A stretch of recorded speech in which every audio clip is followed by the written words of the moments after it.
Amy, thanks for speaking with us. Today you buried your daughter. Can you tell me a little bit about the funeral and what happened today? If you can. It's been an incredibly emotional and sad day for the family, obviously. They buried their precious daughter, sister, sister-in-law. So it's been a very emotional, traumatic day. And I know when we talked before. I'm sorry? I said, Amy, when we had talked before, you still had so many questions about what happened. Where does that stand? Do you feel like you've gotten any answers? And can you share what your understanding of what happened is? I'm still waiting for the answers. That's part of our role. Basically, we just want to make sure that there's a thorough, proper investigation. I can bring my experience of many years of dealing with homicide cases. I know what a proper investigation looks like. I know the steps that need to be taken. You can't help but even read the newspaper and see that there's issues going on between the police department and the circuit attorney's office. That obviously causes concern, a lot of concern. And we need to sort through the fact and the fiction and what's rumor and what's real, and we intend to do that. Where this winds up, whether it winds up in a civil proceeding or not, that's yet to be determined. What do you think of the police investigation? I don't think it's appropriate to form an opinion based on what you read in the newspaper. So I think we'll get to the bottom of it. Can you give us some specifics about where your concerns lie? What were the red flags that you guys saw in the investigation or in the information that you were given in the hours immediately following it? Well, we don't know what led up to the charging decision and what went into this particular charging decision with respect to the offense. We want to make sure that that the person that was charged, all the appropriate forensic information was obtained to support a proper investigation, whether protocol was followed, whether evidence was followed, whether the type of evidence that was looked for, what they've done with the evidence, where the evidence is going. All those issues need to be resolved. I don't think it's appropriate to comment on what you read in the newspaper. Doesn't necessarily make it true or not true. What do you think an appropriate charge would be? Do you think the charge is... That's not my decision. That would be up to the circuit attorney's office or the grand jury, or a grand jury. What's your opinion about the officers reportedly invoking their garrity rights, and then that potentially leading to the failure to collect blood? Well, those are two different issues. The fact that garrity was invoked, that would be, I think, fairly common in these types of situations when police officers involved. Whether or not blood was taken, I don't think we have the answer to that yet. We will. Officer Hendren's attorney yesterday said this is nothing more than a tragic accident. That's the first time we're hearing from that side of it. What's your take on that? Ultimately, that'll be up for a jury to decide. Obviously, I don't think anybody is going to suggest that there was any deliberation or premeditation, at least at this point, but the facts can fit any number of offenses, and just because it starts out as one offense doesn't mean that's where it winds up. Any seasoned litigator will tell you the same thing. Amy, how do you want your daughter to be remembered after all of this?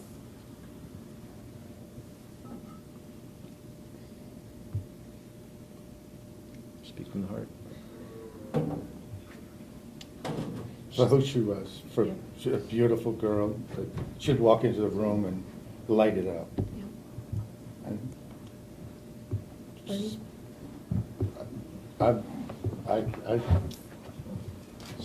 we're gonna miss her so much. I don't know what else I can say. I'm broken up. We just went through a lot the past couple of days. And we can use as much as support right now as we can get. So, but Katie she'll be in our hearts every day, every minute. At the end of the day, they just want answers, and the Yes. search is for the truth. And this family deserves the truth, and the memory of their daughter deserves the truth. How important is that for you to finally to really get to the bottom of what happened? What would that mean to you? It's very important. That's the most important thing, to find out exactly what happened. And we will. And you mentioned the civil lawsuit. Can you walk us through how that would work and why that might be something that you're looking at? I think you look at all options. Right now, it's too premature to say. I mean, we need to know more. So you mean you haven't ruled it in or out? Correct. Okay. What, Iman, what do you want to happen next? What do you hope happens next as a family? I don't, as a family, I mean, we've just lost a part of it. But the rest of us, we've got to stick together. Katie would want us to. Yep. Again, I've never been through anything like this. I don't wish this on anyone.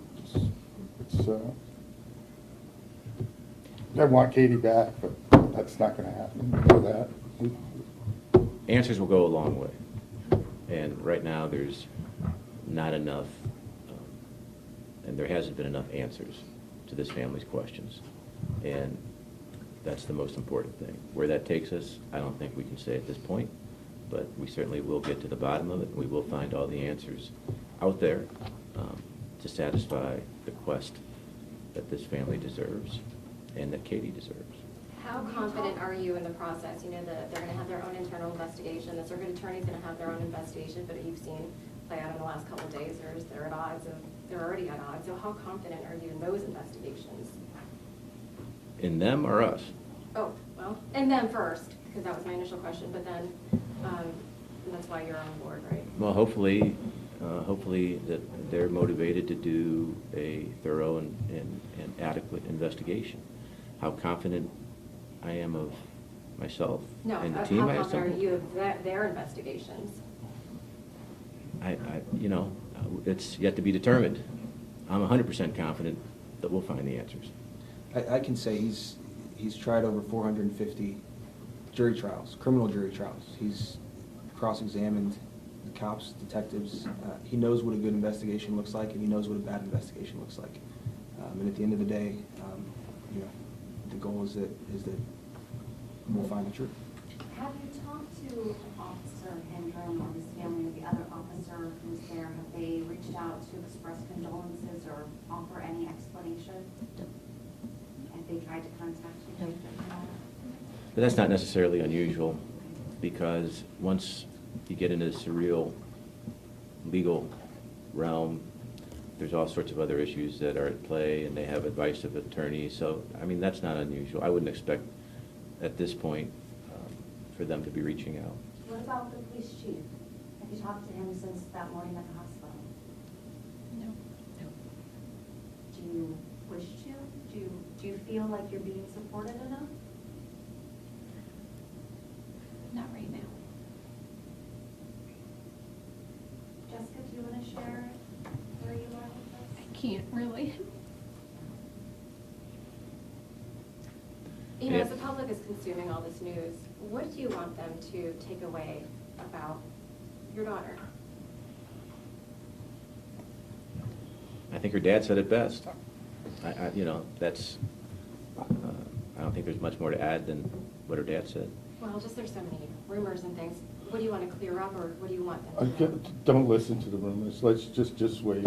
Just wait. She doesn't deserve everything that's being said about her.